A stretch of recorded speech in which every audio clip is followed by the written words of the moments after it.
I totally understand the passion that people that don't appreciate hunting, don't have that appreciation, or even people that are anti-hunting.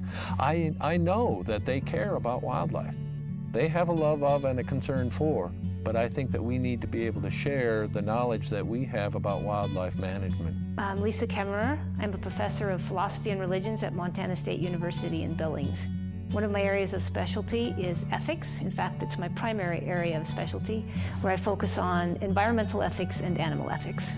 There are some real problems with the fact that hunters started the conservation effort, and that's that all of that funding and the organizations that deal with hunting cater to hunters. That is how it works, so that the Fish and Wildlife, they want to escalate target animals. So they're trying to reduce predators and increase target animals. So we need to be honest. Well, we are perpetuating hunting because some people, 5% of the population, really enjoys it. We're manipulating ecosystems in order to maintain the hunt. So then to turn around and argue that we need to hunt to keep the populations down is spurious. It's clearly not, it's not a fair argument. Conservation could be considered not totally altruistic.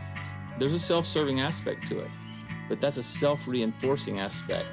That's a give and a take. So there's a natural kind of marriage between those who are really interested in restoring big game populations and Fish and Game Department. The fact that the hunter was one of the first folks to step forward, not only put their blood, sweat, and tears and money toward something that they truly believed in, nobody else was at the plate. Sure, maybe it was directed toward some interest in establishing populations that could be hunted down the road, and other populations were able to benefit from that. The fact is, because of their efforts and their money to try to bring these other populations back, look where we are. And I don't think hunters should apologize for that. Now, I'll be the first to say that if someone truly needs to feed a family, I don't care how they do it. If you're hungry, you should eat. And I would never say you shouldn't hunt because, I don't know, for some reason it's wrong. If you're hungry, you eat. But of course, most hunters aren't going to go hungry if they don't eat the meat that they're hunting. They're hunting because they enjoy hunting. Their point of view, they're entitled to that. But actions that actually infringe on the majority, that's not okay. They have to remember that when they take a deer, they're taking my deer. That's not their deer. That's public lands and those are public animals. But when they go out there with a gun, I can no longer enjoy that animal that they've killed. So you talk about everybody having a right. Where's my right to these public lands and the 95%, or if you want, the 90%, to go onto those public lands and have them unchanged by the hunters who are now holding sway? We share so much in common with those that we philosophically oppose. If I were to take an ardent anti-hunter and an ardent deer hunter and start a list, what they valued, what was important to them, abundant outdoor space, or high quality water, or sustainable ecosystems, or beautiful vistas, we'd go far down this list until we got to the distinguishing point that says, no, I would not pull the trigger. But the whole antecedent list of conditions they share and they work forward together.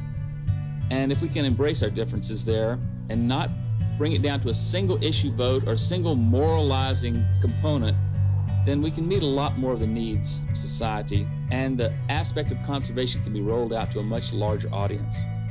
If we're running out of money and we need that money for conservation, we need to look where the real numbers are.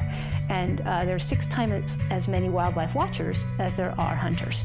So we need to start collecting that money and putting that into conservation. I think there's been a widening now of the focus for the agency. And in honesty, I think there's been sort of this awkward struggle to try to figure out, how we still maintain a relationship, and a strong one, with the hunting, the traditional hunting public, but serve all these other interests that have been growing as well. It would be much better rather than being antagonistic. That is only counterproductive for the future of wildlife. Our differences and diverse perspectives make up what we are as humanity. So do our shared beliefs and values. When discussing conservation, we have many shared beliefs with opposing viewpoints. It's important for both sides to exercise empathy, to try to understand why someone may have an opposing point of view, and to respect it. We might find that we're closer together than we are apart.